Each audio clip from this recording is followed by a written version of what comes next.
Hello again there, Geometry A Gang. Mr. Mandrell back here with another supplementary video to go along with your tutorial. Here we're getting started into Unit 3, which is on similarity and similar shapes. Okay. This video is for Section 1 of Unit 3, which is on properties of dilations. Okay. So, dilations is actually something that we talked about back in Unit 1, I believe it was, when we were talking about transformations. Transformations were like where you could translate, or you could reflect, or you could rotate images from like a starting image or a pre-image to a new image. Okay, those are called rigid transformations. And then we said that dilations aren't rigid transformations, because rigid transformations, in a rigid transformation, the shape starts as a certain size and it ends in that same size, so they were congruent. Dilations change the size of a shape. So we don't talk about dilations in congruency usually, because when you dilate something, it creates a shape that's either smaller or larger than the original shape. So it's not congruent, right? Because congruent means same size. Okay. But now we're going to start talking about dilations in this first section, because Unit 3 is about similarity. And similarity is not same size. Okay. So let's move forward here. I'm going to uncover the first point I wanted to make. I wanted to remind you here about what scale factor is. Okay. In a dilation, the scale factor is the amount that you multiply the original image by to get the new image. Okay. So in a dilation, we're starting with one shape, and we're going to increase or decrease the size of that shape. Okay. The scale factor is the amount of that change. So just real quick here, I'm not going to make it perfect, but if I have a parallelogram here, okay,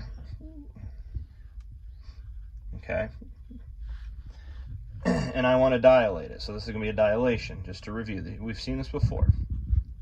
A dilation requires some kind of scale factor. I have to know the amount that I'm going to dilate it, okay? Just in general, for dilations, there's two things to remember. Is your scale factor above 1 or below 1? Okay, so a scale factor that is greater than 1, okay, so if I multiply the size of this rhombus, or parallelogram, excuse me, by a scale factor that's bigger than 1, this is going to increase the size.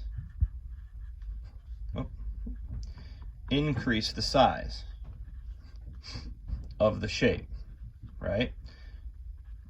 Okay, but if my scale factor is less than 1,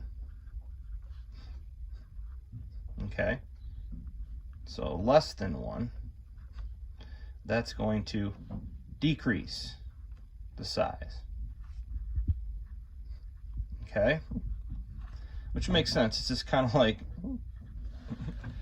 this is kind of common sense. If you have a number, let's say take the number 5, and you multiply it by any number bigger than 1, it's going to increase the size of the number. So if I take 5 times 2, it makes it 10. 5 times 3 is 15, okay? And I can do that with like fractions greater than 1, right? 5 times 1.5 makes 7.5, okay? Bigger than 5.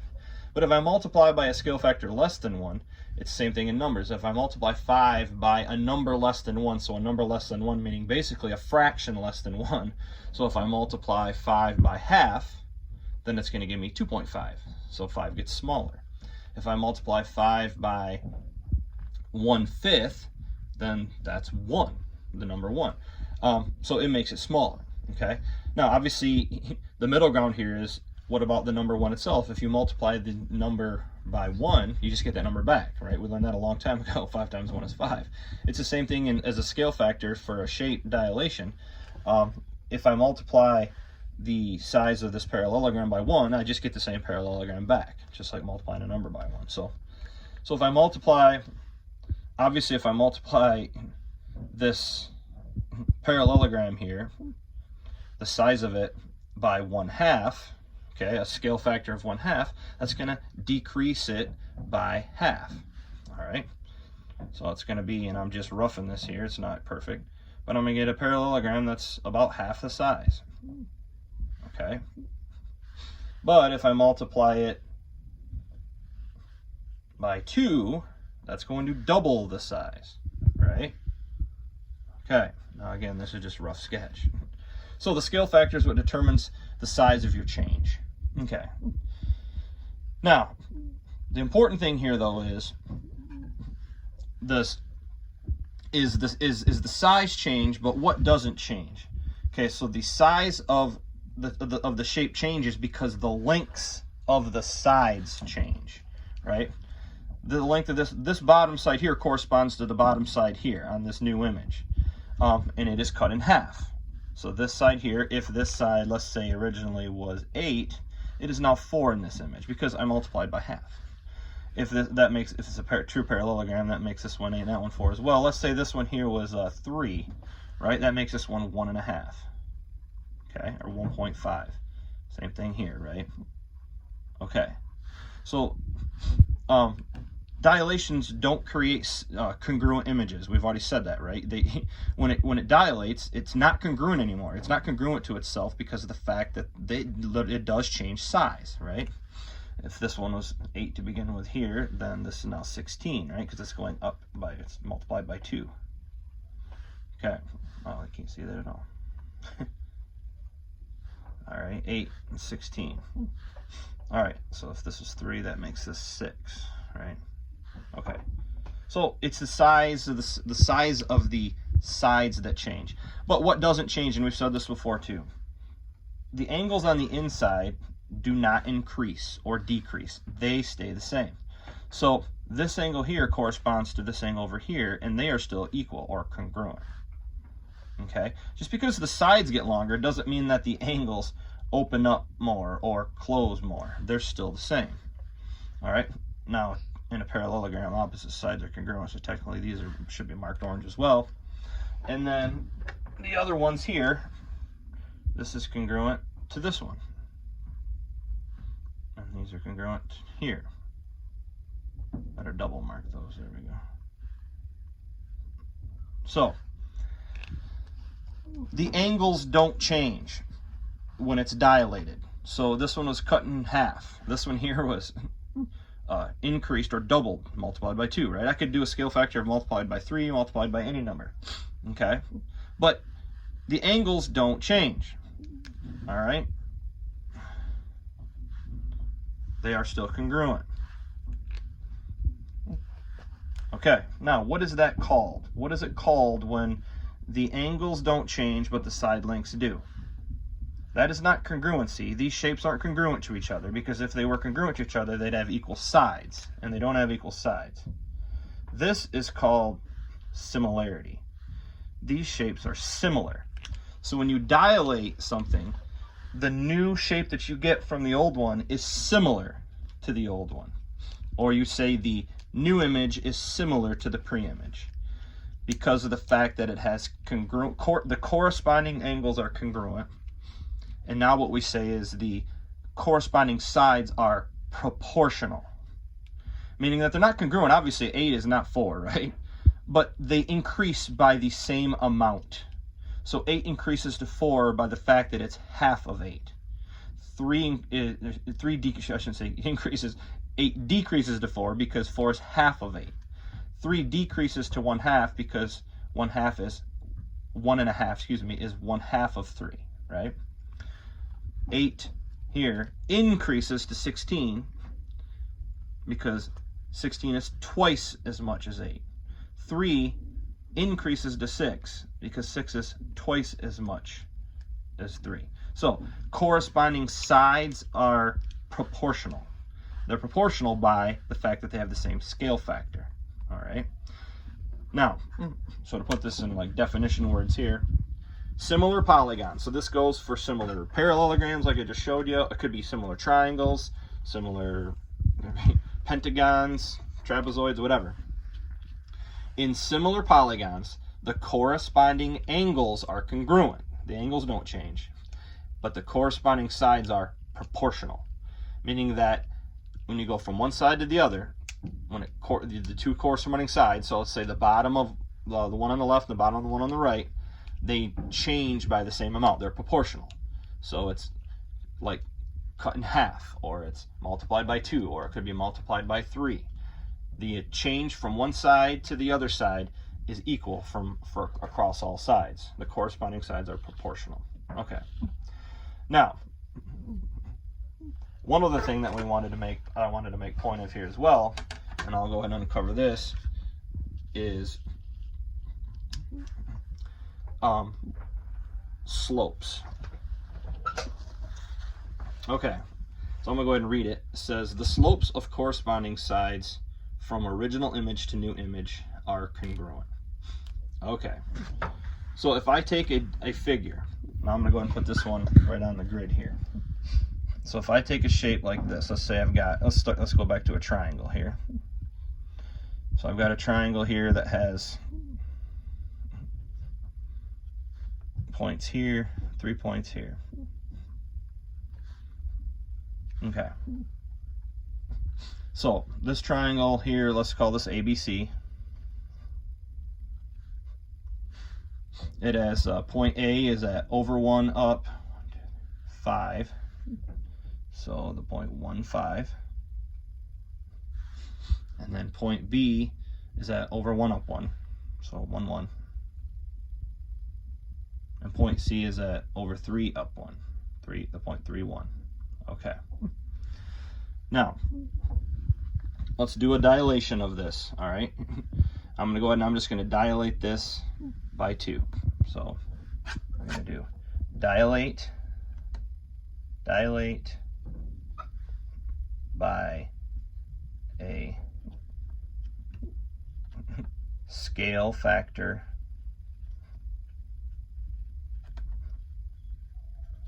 of 2. Okay. And right now, the other thing that I should mention that I haven't really mentioned yet is where the dilation takes place from, because there is what's called an origin of dilation.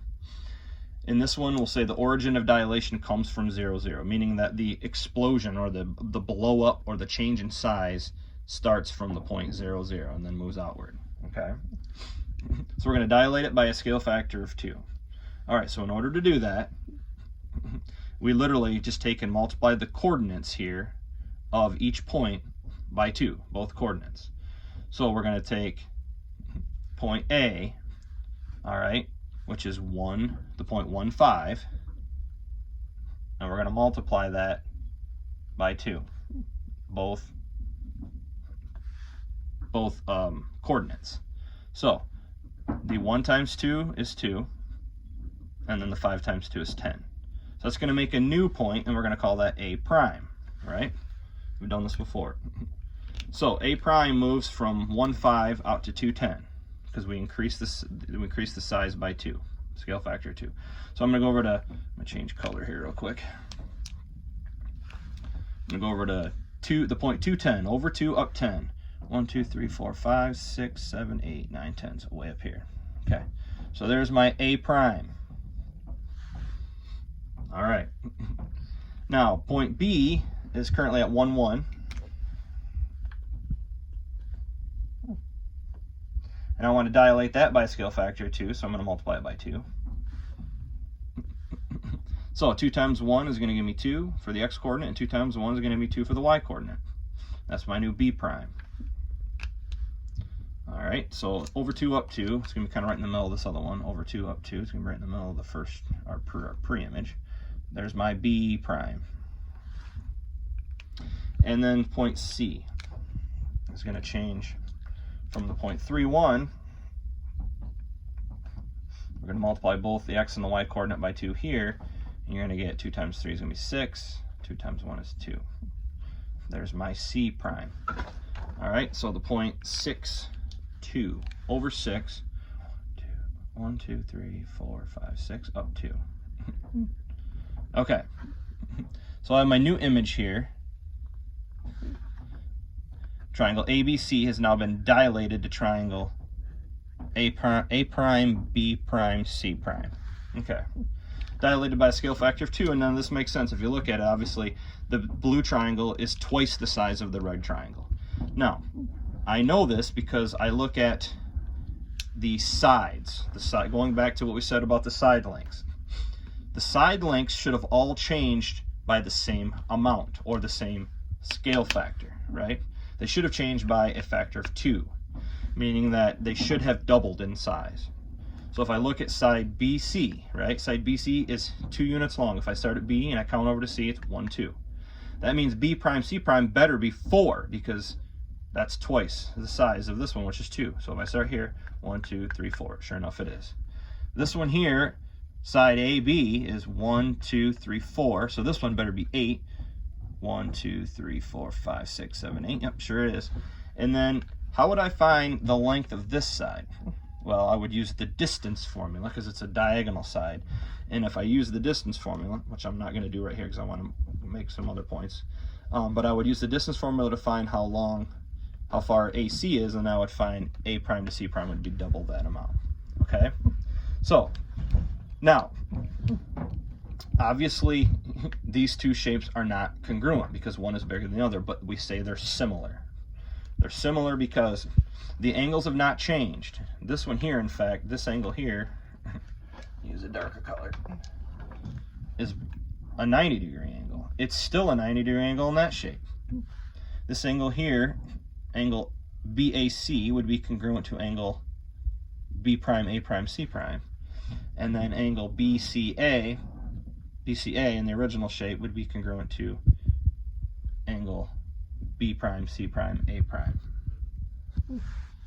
Okay, so the corresponding angles are congruent.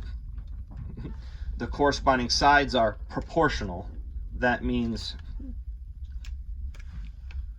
triangle ABC is similar to triangle A prime, B prime, C prime. Okay. All right, so we have the squiggly equal sign is similar. The equal sign with a squiggle over it like that, that's congruent. That's not what we're saying. These are not congruent. Okay. Now back to one of my original points here. I'll go back and even reread it because I need to make this point. The slopes of corresponding sides from original image to new image are congruent. Okay. So we have three parts or three things going on here. We have angles, we have sides, and now we have slopes. So the angles are congruent in similar figures. That's why I marked in black here. The sides are not congruent. They're proportional. They all change by a scale factor, the same scale factor. They're doubled in this case, right? Now, what about slope? We haven't really talked about slope. Slope kind of goes back to an algebra thing. Slope is the steepness of a line. It's the measure of the steepness of a line. And really all you need to remember is this. When you dilate a shape, okay, when you dilate a shape, the slope from one side to its corresponding side in the new image are congruent.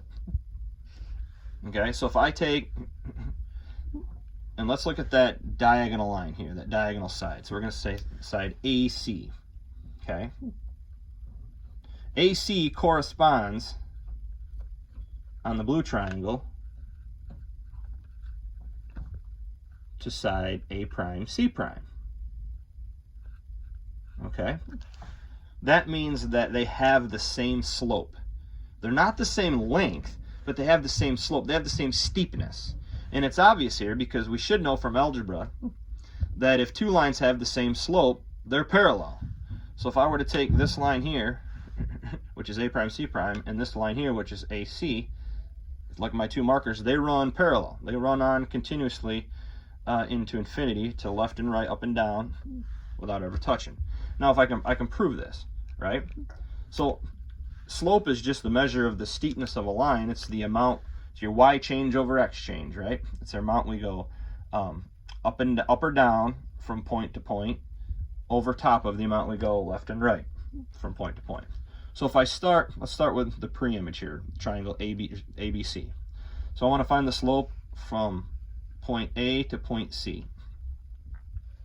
So how do I get from point A to point C? I have to start at point A and I go down 1, 2, 3, 4. So down 4 is a -4. All right, that's my y change. And then I put that over top of the x change, which is if I go down 4, then I have to go right 1, 2, right? So to get from point A to point C, I go down 4, 1, 2, 3, 4, -4, and right 2. Right 2 is +2. Okay? So to simplify this fraction here, what is -4 over 2? -4 over 2, that reduces to -2, right? -4 divided by 2 is -2. So the slope of line AC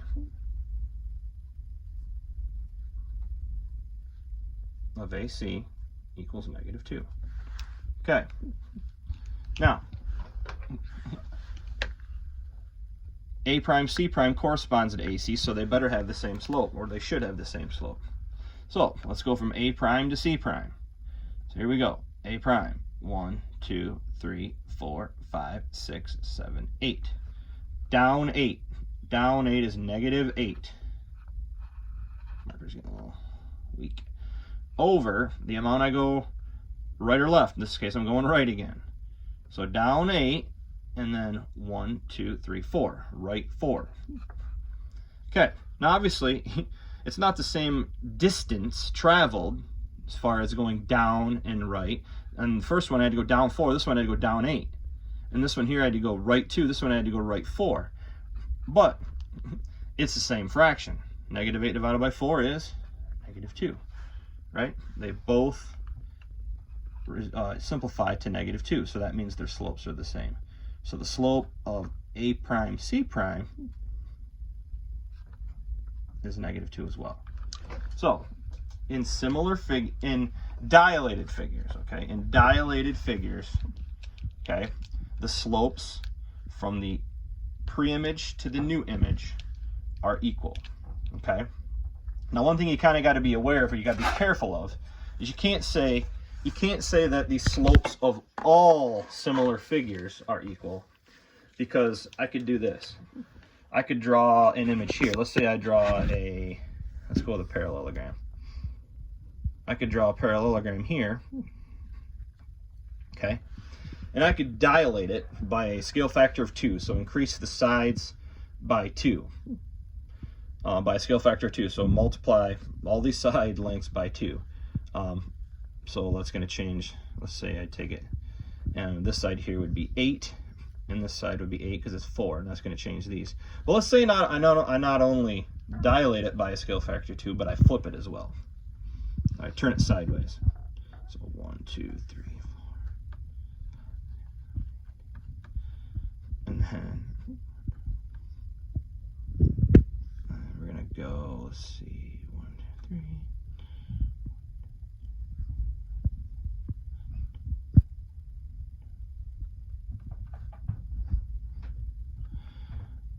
Two, 3, 4, 5, 6.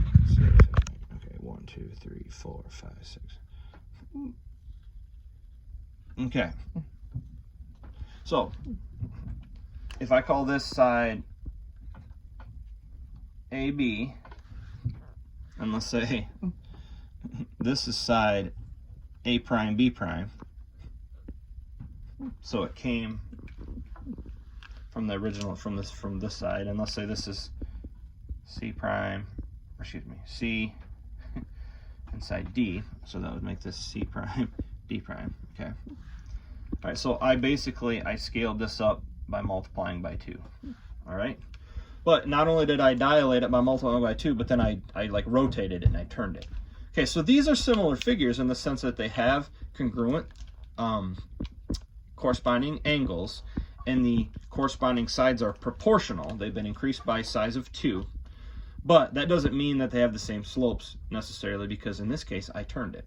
And by turning it, now what used to be side AB is now, so side AB was originally horizontal, now AB is vertical.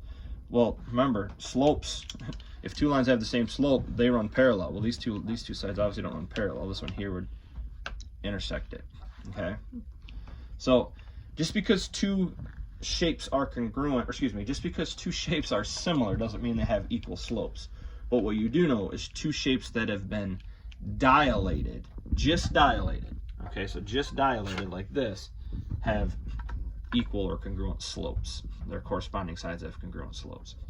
So in this case, it was just dilated, but I didn't do any other transformations. I didn't turn it or anything like that. All right, so if it's just a dilation, then the slopes will be congruent, okay? So another type of problem that I should mention is that you'll see on your mastery tests is what happens if the scale factor of origin, or the origin of dilation isn't 0, 0. Sometimes they'll say,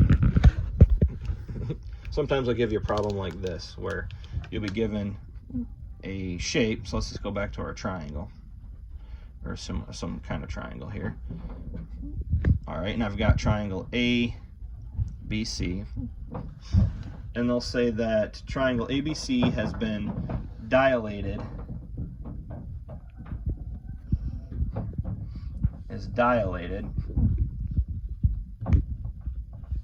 by a scale factor,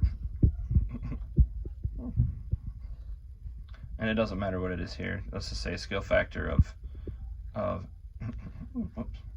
let's do a smaller one here. A scale factor of 1/2. Okay. And then they'll say the origin of dilation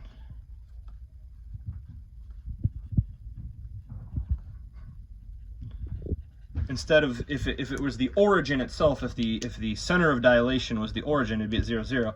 But sometimes the origin or center of dilation is at, or just a random point. Origin of dilation is at point T. Let's say just call it point T. And point T is on, let's say a side here, a side AB of the triangle, or of the shape, okay? So that means I'm just going to randomly put a point on here.